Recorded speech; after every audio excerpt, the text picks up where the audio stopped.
A Plague Tale Requiem já está em desenvolvimento para os consoles PlayStation 5, Xbox Series S, X, Nintendo Switch e PC.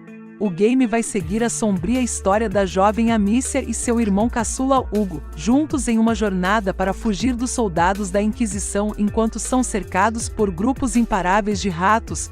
O projeto será lançado em 2022. Pelo que deu para notar, a história vai seguir à risca os eventos de A Plague Tale Innocence, jogo de ação e aventura lançado em 2019 nos consoles PlayStation 4, Xbox One e PC.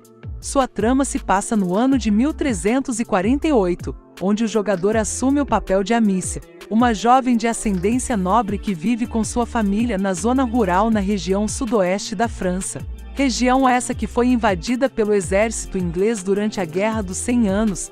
Seu irmão mais novo Hugo está doente desde o nascimento e com isso sua mãe o esconde na propriedade da família enquanto tenta descobrir uma cura. Porém, em meio a tudo isso, a peste negra se assola pelo território, enquanto as tropas da Inquisição buscam por Hugo, que é obrigado a fugir com sua irmã.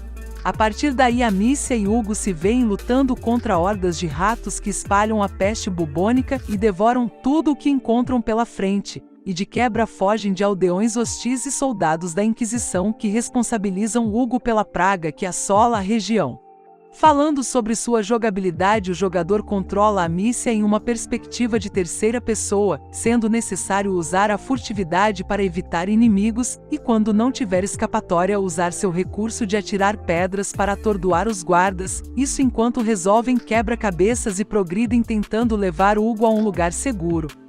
A Plague Tale Requiem vai ser a continuação dessa saga, prometendo trazer ainda mais tensão a uma história pesada que envolve sacrifícios e religião, e de quebra melhorias nos gráficos e principalmente melhorias na jogabilidade, já que o time de desenvolvimento está maior e a desenvolvedora conta com mais dinheiro para desenvolver o projeto.